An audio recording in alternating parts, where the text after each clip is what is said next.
Well, we are leaving Dollar Tree with 16 balloons in hand. It's Daphne's 14th birthday, so we got 14 balloons to let off and a couple to leave at the grave. Okay, what should we say? Happy birthday, Daphne! Happy birthday.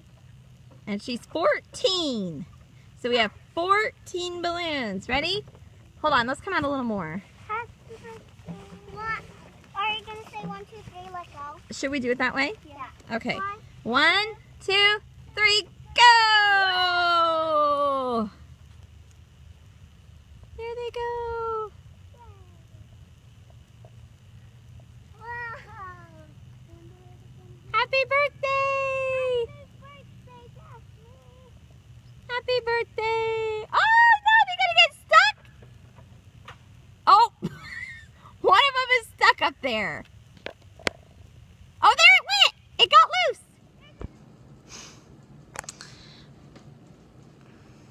It's funny, I don't know how to start. Well, it is July 23rd, and it's like 11 o'clock at night. And I've been debating on making this video or not. Today is Daphne's birthday. Daphne is my daughter. So I've been debating making this video all day because I feel like I really want to tell the story, but I'm having a hard time with it today. As I speak, I still don't know that I'll put this out, but yeah. Okay. Daphne. Okay. Daphne. Daphne is my daughter who was born July 23rd, 2002. She was our first, and Jake and I, we always knew we wanted kids. In fact, being a mom was like the one thing that I always knew I wanted to do. And we were married in September and found out we were going to have a baby in November. And we were very excited. Super young, but clueless to what that really meant. We were just living off happiness, I guess you could say. And you know, I was super sick the whole time I was pregnant with her. I was in the hospital a lot, but I loved every single minute. And we never knew that she was going to be a girl. And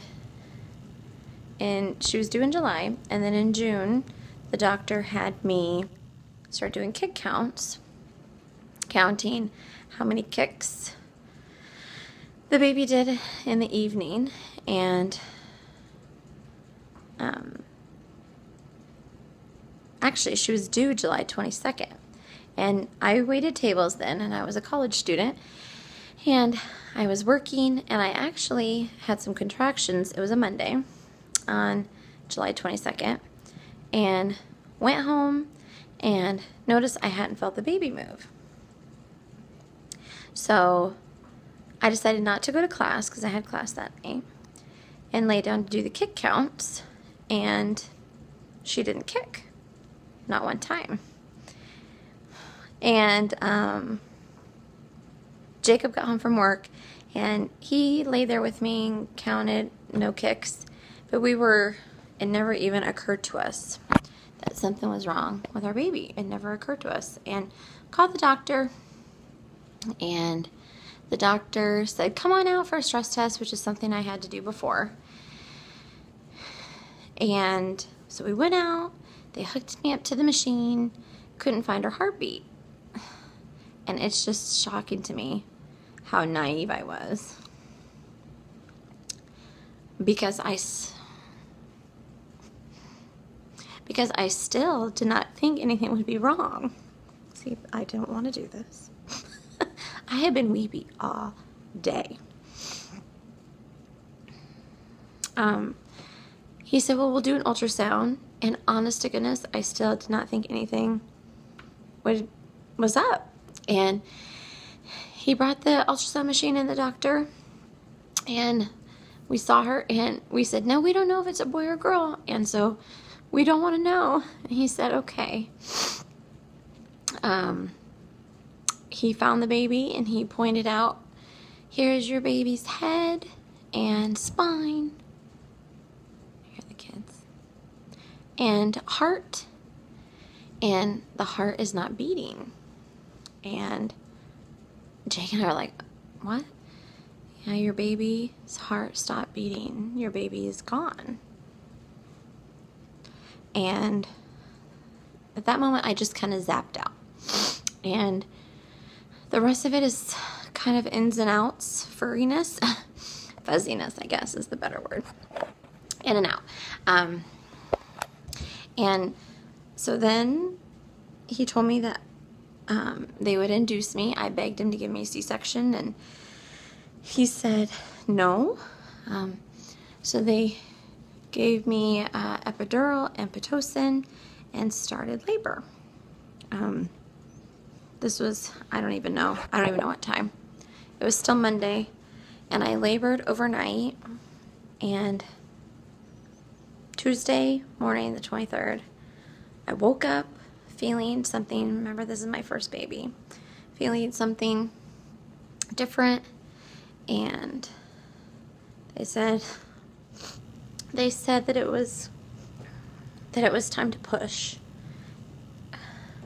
and clear up. At this point, I did not want to push her out, but that was the way that it had to be done. And so I pushed just for a little bit. It was just Jake and I and there and the doctor, and then this perfect little baby was born. She was 6 pounds, 6.5 ounces. I can't remember how long she was, but she was just beautiful. She had blue eyes like most babies, lots of dark curly hair, and we held her for a couple hours, and then it was time to say goodbye. It really was surreal, the whole thing. The whole darn thing was surreal. And Daphne Eve, so she was born on Tuesday, and poor Jacob, because I was in the hospital until Wednesday. He went all by himself. Well, I think his folks went and planned her funeral by himself, and I got to the hospital on Wednesday, and we went and picked out cemetery plots. We bought 3 of them for her and us, and headstones. Visitation was Thursday, and then she was buried on Friday.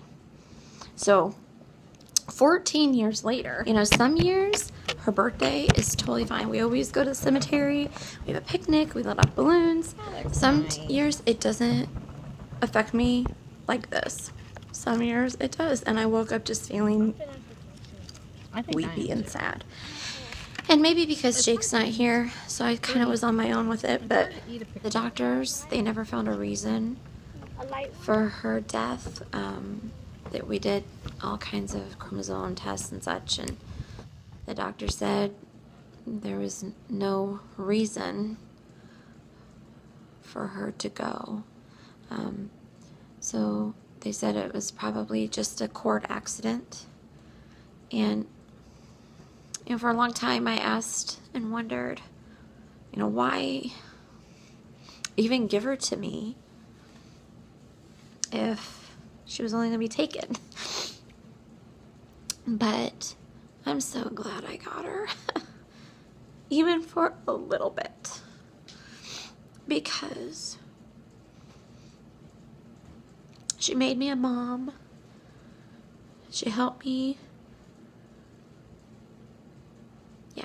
I just wanted to share the story because it's the biggest story that I'll ever have.